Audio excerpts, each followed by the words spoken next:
Hi, my name is Anastasia Dominguez, and the issue that I will be talking about that is facing youth is going to be violence and delinquent behaviors.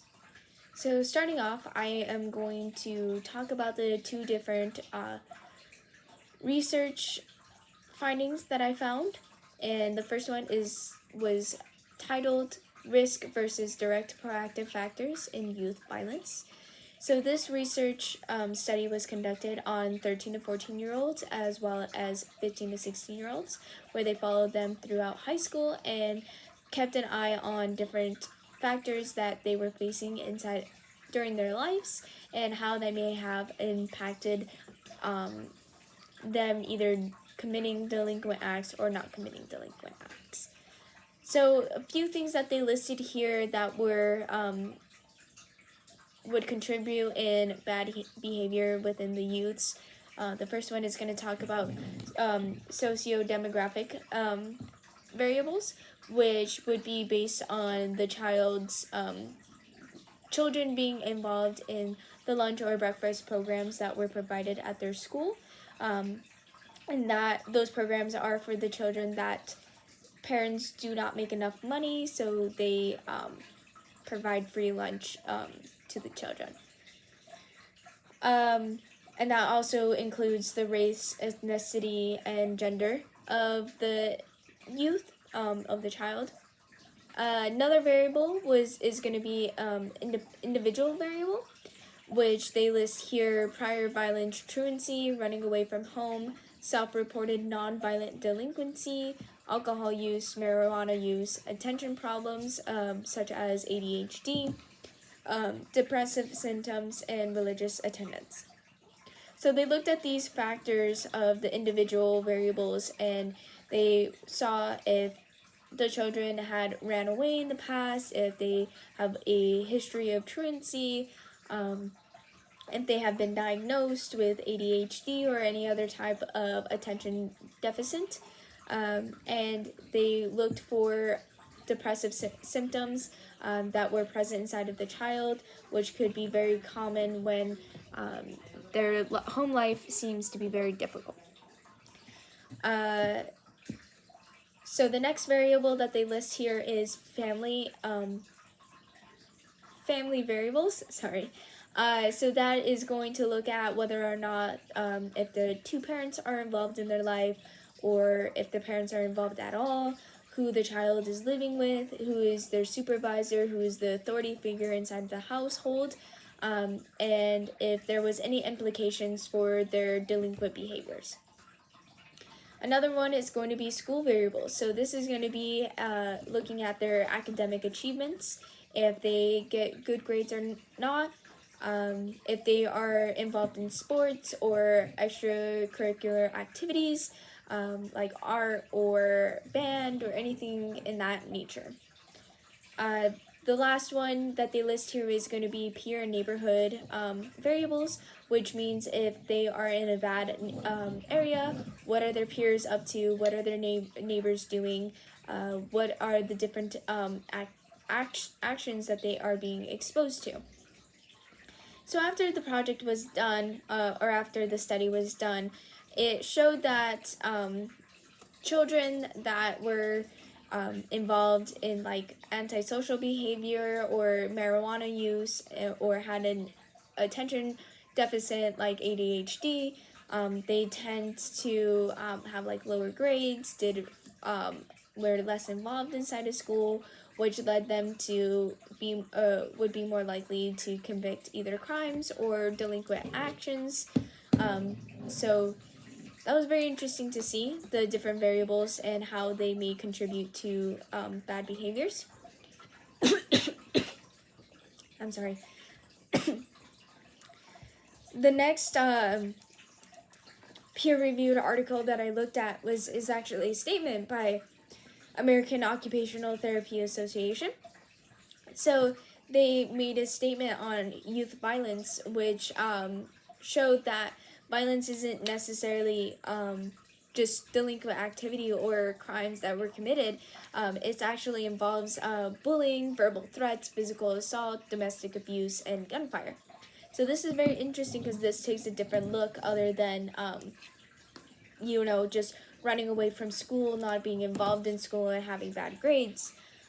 So a quote that I would like to take from their statement is actually occupational therapy practitioners work towards understanding the occupational nature of public health and social services for youth. That was written in 2006. So the occupational therapy not only looks at their demographics on where they're at or what kind of neighborhood they're in, but it actually tries to look at what's going inside of the kid's mind and try to work through those issues that they may be facing. Because a lot of youth that commit delinquent activity are more than likely going to be in the minority group, which are also in poverty areas. So this shows them a different approach other than acting like everybody else that they are around.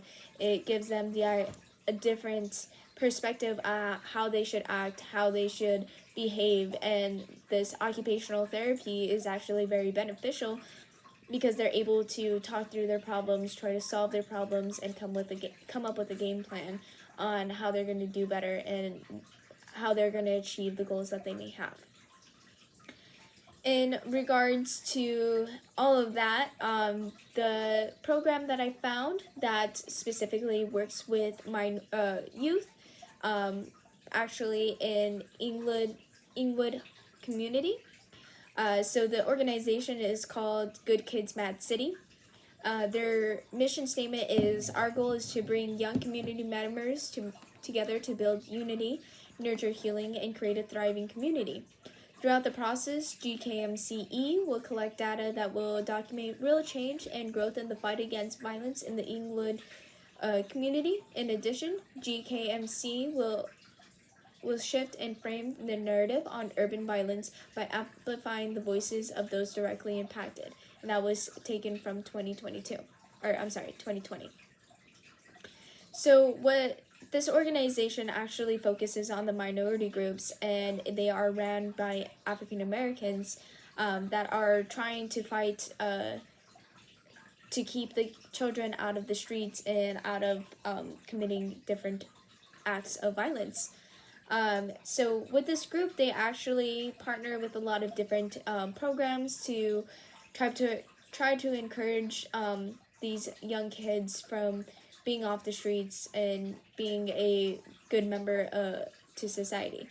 So a couple of extra clubs that they have that I would like to list is going to be the GKMC Hoops, which the kids are able to do athletic activities to kind of let out their frustrations in some way. They have open wounds first aid training, which is very important to know how to have first aid knowledge. They have a GKMC Expression Arts program that allows the children to come up with creative mediums to kind of express what they're feeling, what they're thinking, and what they're going through. One thing I would also like to add is that they partner with their local missionary Baptist church, and they do a food pantry every single Thursday. The funding for this program is donations, and they sell shirts and stuff to keep them running. I think the donation aspect is very important because it brings in the community, and the community can see where their money's going and how it's contributing to bettering these young individuals' lives and showing these young people a better way of living and try to push them to be better members of society. With that all being said, throughout my research, I found that youth are getting involved in violence and getting in trouble because it seems like they are left unsupervised, meaning there's one parent and the other one is absent, and there's no consequences for their actions. And being in poverty communities, the youth see a lot of crime and believe that is the way life is supposed to be.